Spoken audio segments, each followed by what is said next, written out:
Hello there, everybody. Welcome back. My name is Icrix, and he's Kinagooses. And It's been 2 months. all I can say is welcome fucking bloody back. It's been 2 fucking months. Yes. As of us recording this, it is. And we deeply apologise for the delay, dear viewers. A bunch of different scenarios, circumstances, and a lot of things happened. Let me try to. A lot of happenstance happens to prevent us from coming back. Well, let's here, just say that let's just say that one of the first immediate problems was we realized we were trying to 2 months ago, as we were trying to organize recording this for this very video. We found out that what was part 2 of this series was missing. We recorded the commentary, but the actual video edited gameplay footage was for some reason missing. Somebody deleted it and somebody didn't save the bloody thing, and it could have been avoided had a certain somebody put all the videos up as they were done. But no, only put one video up. I go, right, okay, I'll put it up, I'll make it public, and I go, right, need to get the next one up sorted, and then turns out there is no fucking video. So we had to go and get that one done, get the new video, get this part 2 done, and then work on just putting the audio to the rest of the videos. And so it required an awful lot of syncing on my part, let's just say. I had to pay careful attention to how the video... I had to pay careful attention to how the audio went and cut the video exactly to its length. You probably wouldn't notice it seeing the completed video on YouTube now, but trust me, it took me ages upon ages to get it done just the right way, honestly. And then after that, it was basically a case of backtracking through all the previous videos, making sure that they were all edited together, voices and video clips synced together, perfection, and it just took an awful long time to do so. We had all that happen, and then we were supposed to probably get recording by like the week before last, or even last week, but I got sick.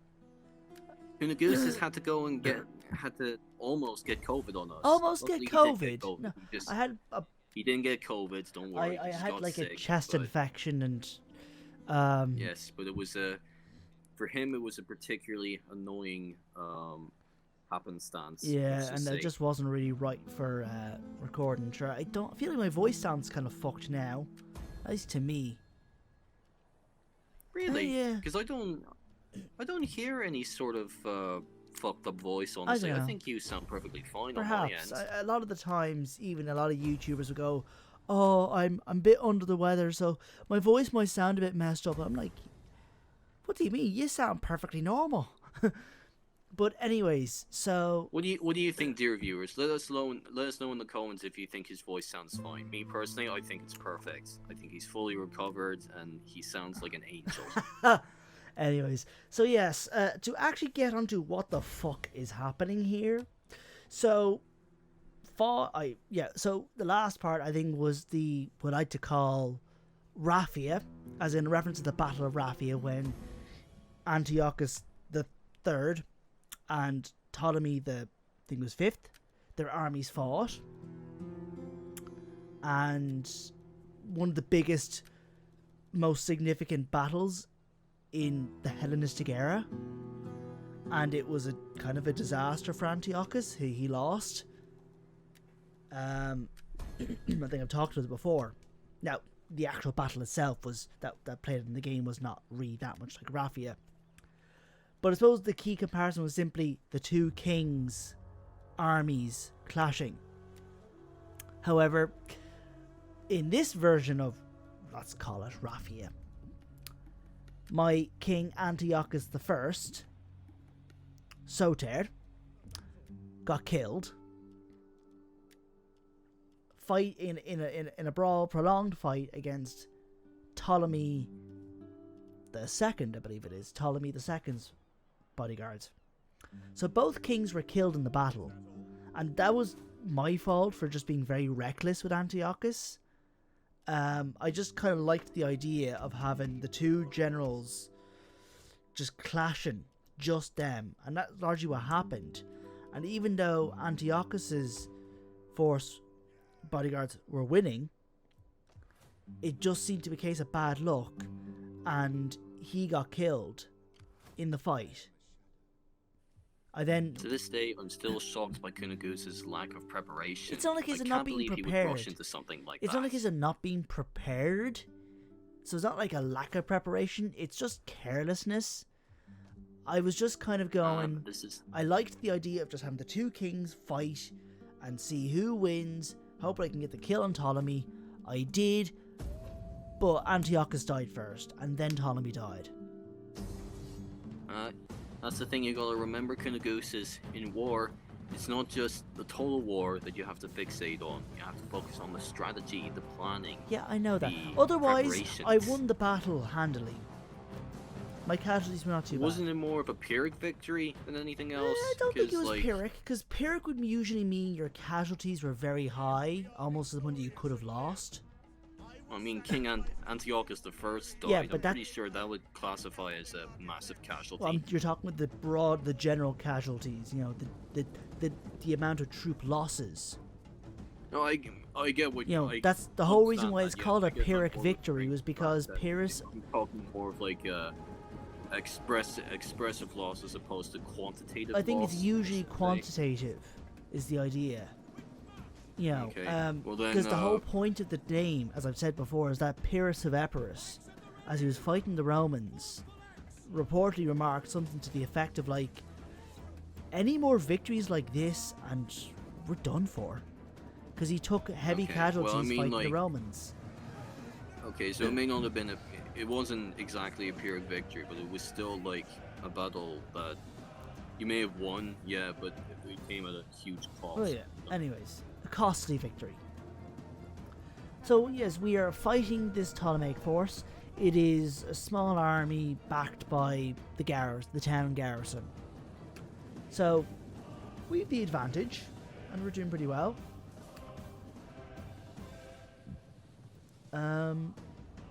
Yes, we have our. I think we've got archers here. I think it's the Syrian archers here. Ah, the good ones. They're pretty good, yeah, they are. And we have our pikes, our bronze and silver shields. And it's their Galatians that are charging. They're Galatian spearmen. Ah, your favorite kind. And the Galatian spears. We're deploying our cavalry and elephants around. Those slingers. Which elephants are these again? Syrian. Ah, right. Okay. Well, by Syrian, I just mean that they're Asian elephants, that they're kind of particularly large Asian elephants. There used to be a distinct species or subspecies of Syrian elephant, but by this time, they've been long extinct. What kind of other subspecies of Syrian elephants are we talking about here? So what I understand is that there used to be back in, say, the Bronze Age, up to about the Bronze or Iron Age, some kind of subspecies of elephant known as a Syrian elephant, and that's gone by this time period. The Syrian. Is there any information on what exactly they did during the battles? I don't know. They were used in battles. Really? They were never used. But I'm saying, by this time period, they were gone, and the practice of war elephants, so far as I understand, probably started in India and spread from India. So, but the Syrian elephants we have here, I believe, are just a kind of a larger, call it like homebred version of the Asian elephant. Because the Seleucids were able to get access to the Asian elephants from India, the Marians of India. Various agreements and stuff, and I think they kind of had their own elephant breeding center or something, so I think they kind of just had these maybe slightly selectively bred, large, for the time, elephants. And those are the Syrian elephants that we have here. Because the Seleucids utilized Asian elephants. And actually at the Battle of Raphia, there was an elephant battle between the Ptolemaic elephants and the Seleucid elephants. And the Seleucid elephants won because they were bigger than the Ptolemaic elephants. Because whilst the biggest elephant today is the African, I think it's bush elephant, that they were never used as war elephants. Instead, it was a smaller elephant, either I think the forest elephant or some other very similar, now extinct subspecies of elephant. They were the ones used as war elephants. But and these elephants, whilst they're African, they were smaller than the Asian elephant. Did that come with any cost, or what kind of benefits did smaller elephants provide exactly? They obviously were used for something if they were like war elephants, or they were used in battle. Yeah, they were used as you would use an elephant. It's just that they weren't as big. I don't know the full reasons why they didn't use the larger bush elephant. It might have just been because they were too difficult to get a hold of and actually tame. No, I suppose. I don't know. All I just know is they didn't seem to be the elephant that was used. It was actually a smaller type of elephant, and that the Asian elephants that the Seleucids were using were bigger, and they kind of were more frightening to the Ptolemaic elephants. The smaller elephants or the bigger elephants? The bigger ones were frightening. So the Ptolemies used African elephants. Okay.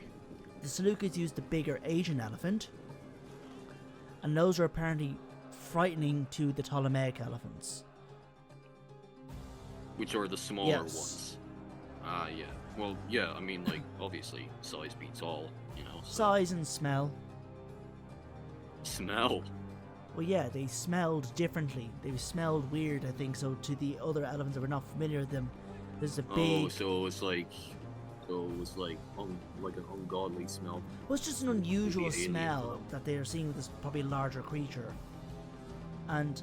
I never would have imagined that. But like, I think never horses would have imagined that smell horses would probably as be one scared. of the traits that would scare the shit out of those guys. Well, like, I really wouldn't. Honestly. Elephants are animals, and they have strong self-preservation instincts. Is a thing that smells weird and unusual and is bigger and intimidating, you're not going to want to go near it. I suppose that makes sense. You Yeah. You got some fucking dude on top of you trying to steer you towards that thing. I was also under the impression that that applied to the human soldiers as well. Like, they themselves smelled the different scent of the elephants, and they thought that, like, oh, it's completely alien. No, to I'm us. What referring to fuck the is elephants this? themselves. Yeah, because I was under the impression that you were mentioning Humans reacting to the smell. No, I'm referring to the smaller elephants reacting. Oh, that makes a little bit more sense, actually. Yeah, because I thought that would have been pretty cool to hear, like Seleucids and Ptolemaics that were not being freaked out by smells as well as size as well. You know, so. But anyways, so our battle's gone very well. Our phalanx is doing its thing. Our infantry are attacking the enemy infantry, and our cavalry and elephants are making short work of the ranged units. I gotta say, this is working out significantly better than the last battle, let's just say. In fairness, aside from the death of generals, that battle worked out very well. You know, but yeah.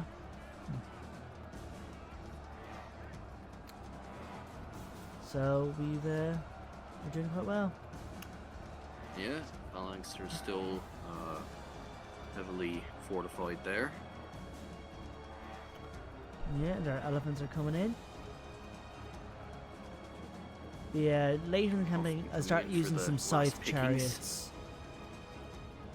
Sorry, what did you say about the scythe chariots? Later in the campaign, I'll start using some scythe chariots, Oh, yeah? which are quite fun to use, but a bit of a pain Why? because they're very, very fragile.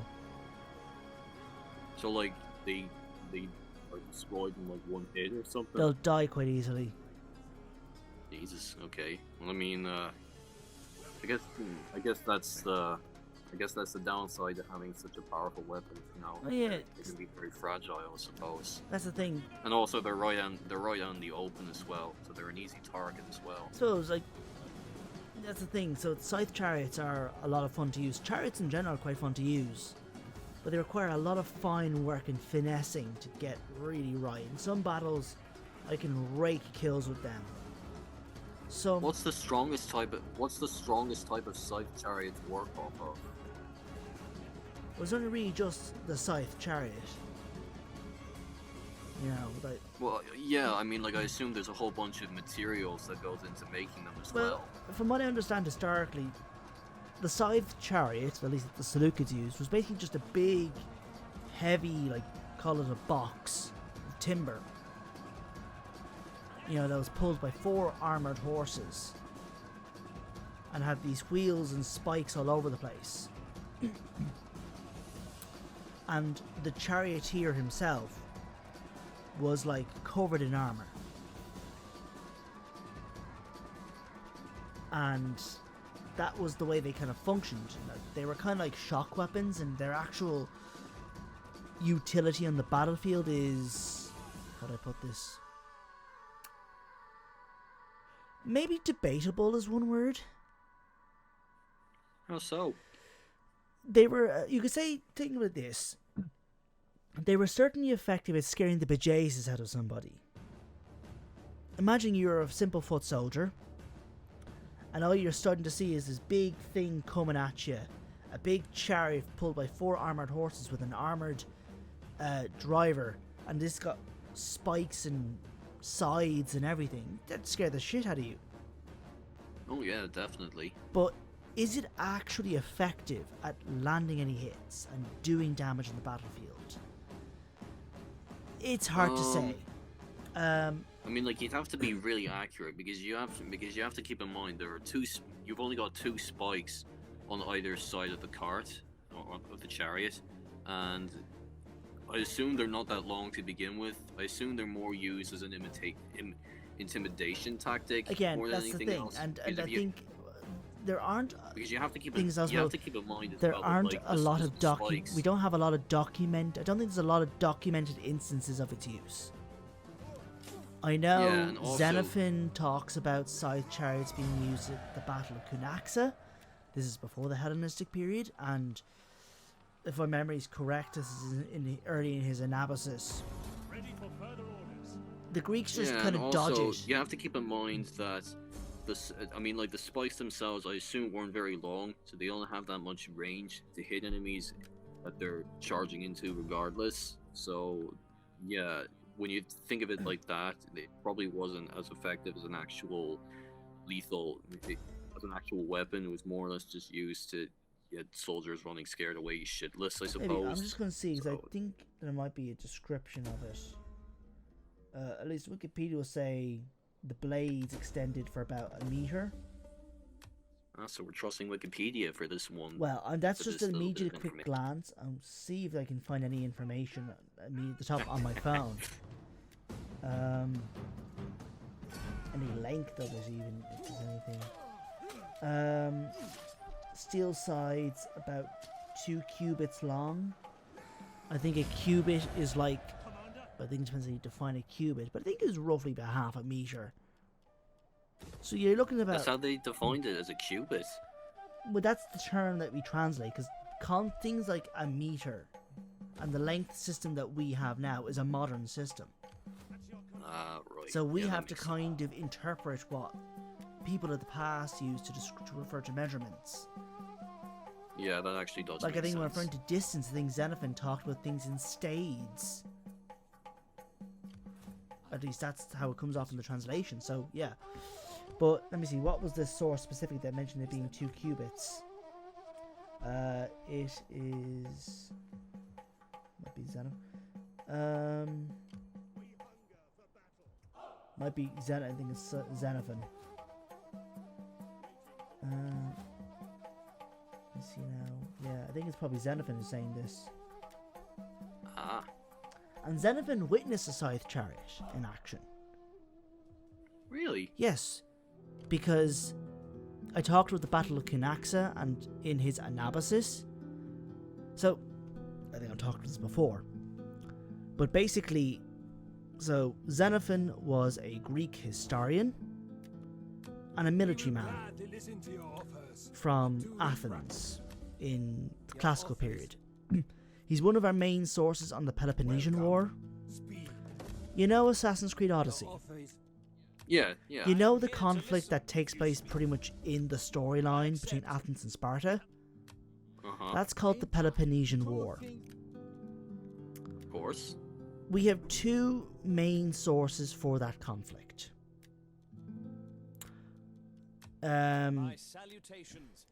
What's his name again? Thucydides, if my memory is correct. He writes about it up to a certain point. I think it's presumed he died, so it never finished the narrative. Then we get Xenophon, who finishes the narrative. Xenophon, though, had done quite a bit of travelling around.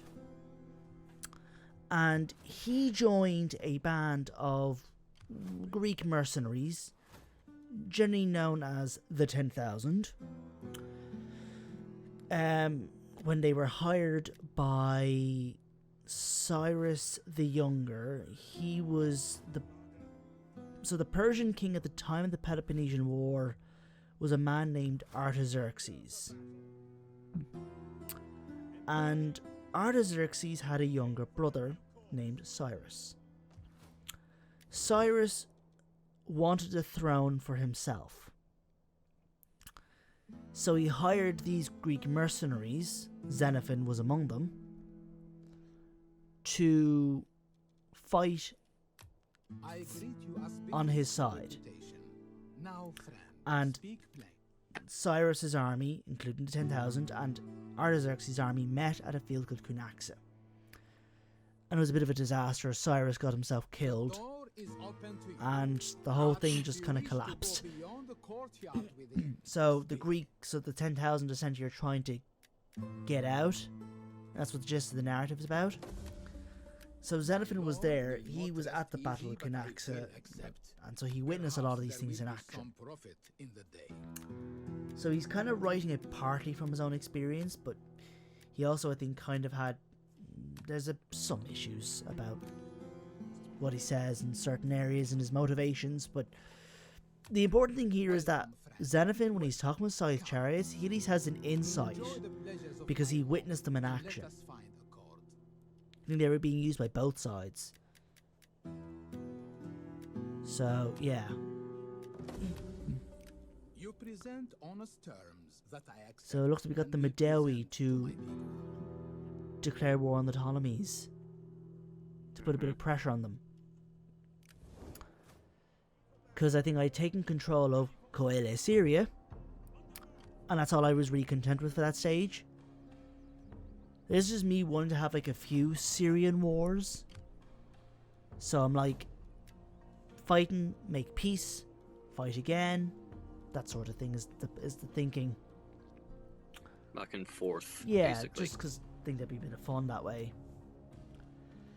But yeah, so I think it's Xenophon who's describing the blades. It's the blades of a size chariot about a meter in length. Anyways, that's the key thing here. They're about a meter in length. But I think the other documented instance of scythe chariots being used,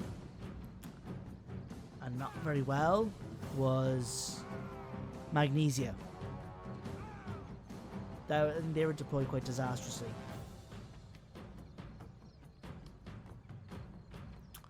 So we've Armenia attacking as I hesitate and figure what the hell to do for the settlement. Full of indecision there, are you, Kunagusis? It looked like I decided to auto-resolve, figuring it wasn't worth defending. Yeah, I mean, like, the outcome was extremely obvious. Well, maybe I could have actually done a better job defending it, thinking of it. I just didn't think too much, because I actually probably could have defended it well. At least I would have probably done better defending it.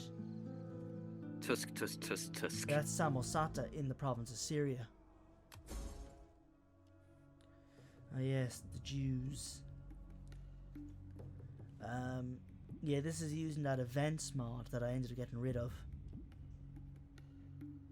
Oh, really? You decided to get rid of it? Yeah, after a little while, I think it was just too much hassle. What was your issue with I it, think it just basically? maybe was a little too punishing, I felt. I'm trying to remember. I think it may have kind of felt a bit too punishing.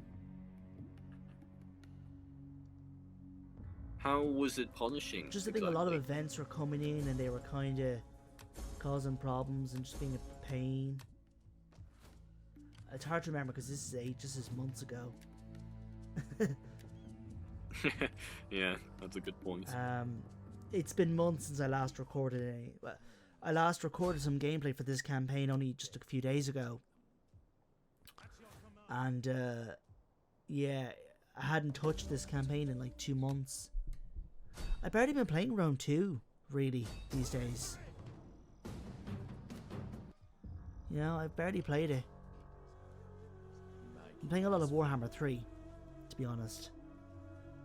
And that's its own can of worms. Put simply, well, a lot of people at this age probably already know, and so there's probably not a lot of point talking about it. But Shadows of Change came out. Absolute disaster in regards to the fact that it was very pricey for not much content. I think last I spoke of it, I said I would probably buy it, but ended up not. So to this day, I still don't, which is October, mid-October, I still don't own the DLC. Been tempted. The Blue Scribes are very tempting to have. You know, they'd be a lot of fun to play with. Having access to every lore of magic, very randomized, and just like fun bickering you hear from them. They're like these two, they're called Blue Horrors, D.O.N.G, whose job it is to gather every magic there is, which is very difficult. And they have to gather all the magic there is in the Warhammer world. But of course, D.O.N.G is wary of giving them too much power in that regard. So he puts specific limitations on their abilities. One of them, I think he can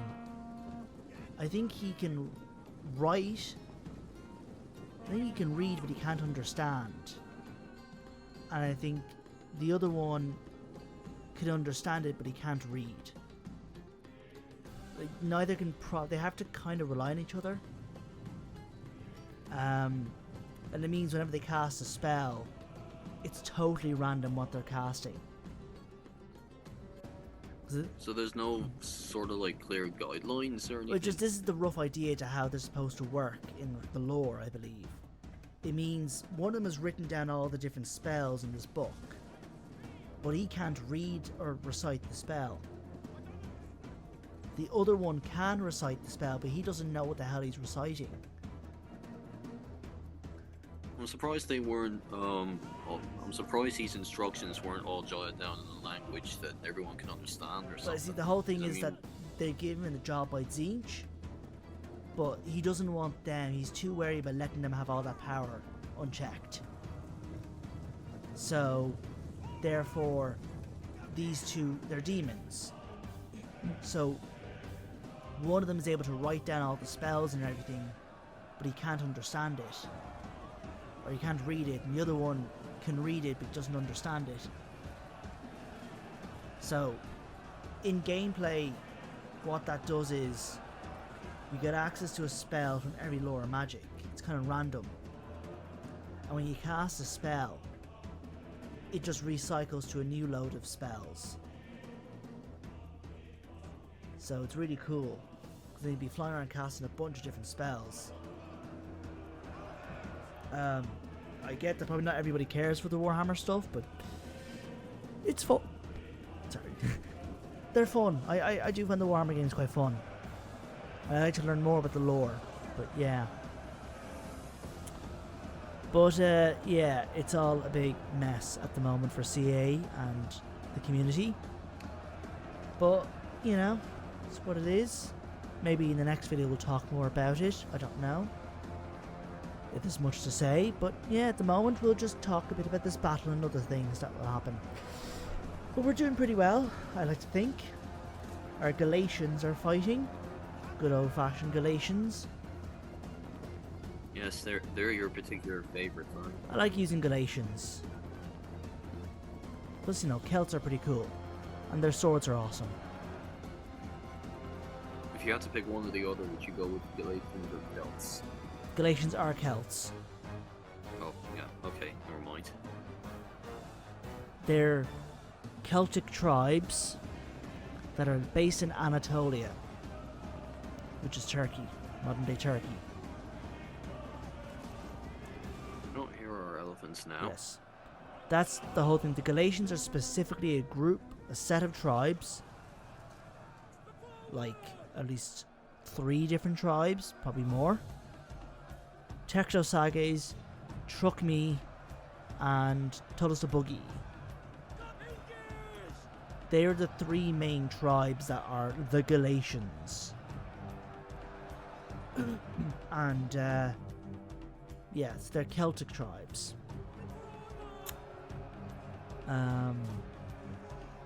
From southern Gaul, they migrated over and found themselves being used as mercenaries.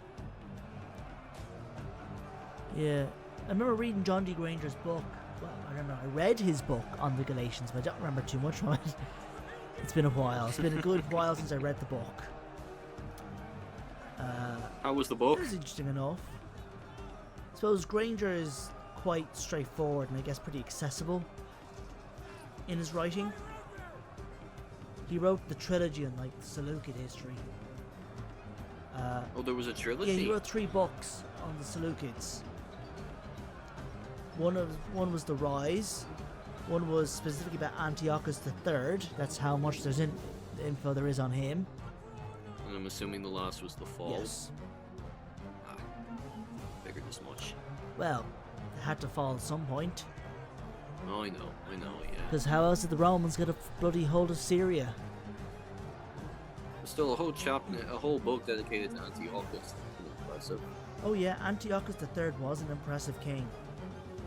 There's a reason why he was called the Great. Because he brought the Seleucid Empire to its biggest territorial extent. You know? And what are your general opinions of the books themselves? Do they offer up... I know it's been a while since you've read them, but do you remember them offering up interesting bits of trivia? Oh, they were certainly quite interesting. And again, I admittedly, I did my master's thesis on the Seleucids. I don't know that much Seleucid history. It must have been a... So, I know a very, very broad outline, but I knew enough to understand, roughly, for my thesis, like, who Antiochus Epiphanes is.